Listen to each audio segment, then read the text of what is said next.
দিনটা 1940 সালের 5ই মে, রবিবার। বিকেলবেলা নেতাজি সুভাষচন্দ্র বসু এলেন হাওড়া জেলার বাগনানে জনসভা করতে। এই সেই দুর্লভ ছবি। আচ্ছা, ছবিতে দাঁড়িয়ে থাকা ব্যক্তিটি কে তা আশা করি আর বলে দেওয়া দরকার নেই। হ্যাঁ, ইনি সেই দেশনায়ক, আমাদের সবার প্রিয় নেতাজি সুভাষচন্দ্র বসু। সে এক হয়েছিল বিরাট জনসভা। তার থেকেও বড় কথা, নেতাজি সুভাষচন্দ্র বসু আসছেন বলে কথা। তাই উদ্যোক্তারা জনসভাতে লাউড স্পিকারের ব্যবস্থা করেছিল শহর থেকে।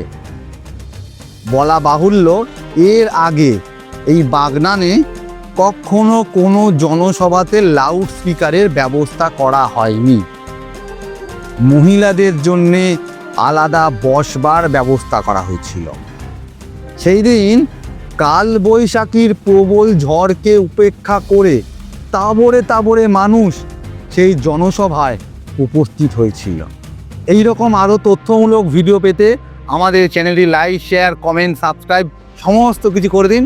আবার আসবো আমরা অন্য কোনো ভিডিও নিয়ে। আমাদের লং ভিডিও রয়েছে এই চ্যানেলেই, দেখুন এবং সঙ্গে থাকুন, ফিল্মওয়ালায় থাকুন। নমস্কার।